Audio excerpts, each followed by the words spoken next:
प्रधानमंत्री मोदी ने जिस सेंगोल को इतिहास के पन्नों से ढूंढ निकाला, 28 मई को उसे लोकसभा में स्पीकर की कुर्सी के पास राजदंड के तौर पर कैसे स्थापित किया जाएगा, इसे कैसे लगाया जाएगा। मंत्रोच्चार के बीच सेंगोल के जरिए सत्ता हस्तांतरण की प्रक्रिया कैसे पूरी होगी, उसकी रिहर्सल की तस्वीरें सामने आई।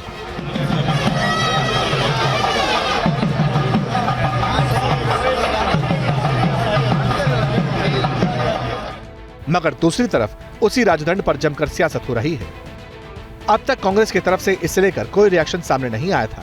बॉयकॉट सिर्फ इनॉग्रेशन का था। लेकिन कांग्रेस महासचिव जयराम रमेश ने एक लंबा चौड़ा ट्वीट किया और इसके जरिए सेंगोल को पावर ट्रांसफर के तौर पर प्रोजेक्ट करने वाली थ्योरी को रिजेक्ट कर दिया। कह दिया कि ये सबका पोल कल्पना है, बोगस है।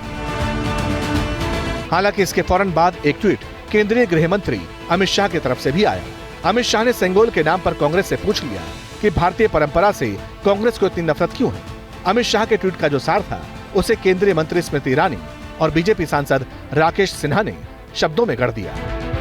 जो धर्म का दंड है, जो हमारे स्वर्णिम इतिहास का एक विशिष्ट अंग है, गांधी खानदान ने एक म्यूजियम के किसी अंधेरे कोने में नेहरू जी की छड़ी के रूप में वर्षों वर्ष तक रख रखा था।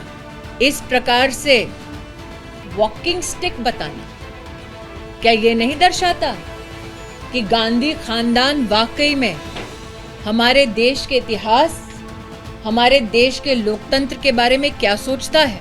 कल जयराम रमेश यह भी बोलेंगे कि सत्ता का हस्तांतरण ही नहीं हुआ। जयराम रमेश देश को यह बताएं कि भारत के संविधान की मूल प्रति पर जो 23 स्केचेस थे, जो चित्र थे, उसको कब, क्यों, कैसे, किसके आदेश पर हटाए गए, कांग्रेस को देश को जवाब देना पड़ेगा। जिस वक्त कांग्रेस और बीजेपी के बीच राजदंड को लेकर वॉर ऑफ वर्ड्स जारी थे, उसी दौरान अखिलेश यादव ने एक ट्वीट के जरिए बीजेपी पर निशाना साधा।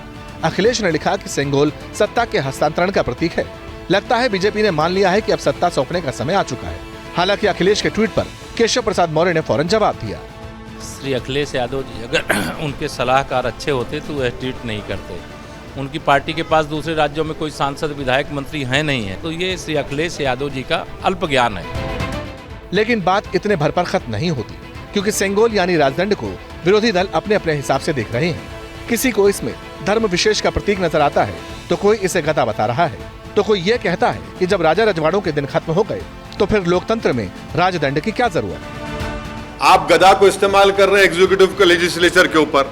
ये कोई राजा रानियों के पेट से पैदा हुए लोगों का सत्ता हस्तांतरण नहीं है। चोला संप्रदाय के नाम पर राजा महाराजाओं से जोड़ना ये 150 करोड़ जनताओं का अपमान है। ये आर्टिकल अमेरिका की टाइम मैगजीन का जो इशू था 25 अगस्त 1947 में छपा था।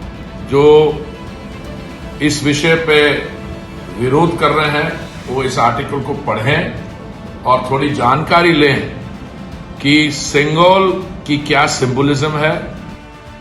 अब सेंगोल राजदंड है या धार्मिक प्रतीक, ये वॉकिंग स्टिक है या पावर ट्रांसफर का हिस्सा, इसे छिपाया गया या म्यूजियम में जानबूझकर रखा गया, इसे लेकर सियासी दलों की अपनी अपनी समझ है।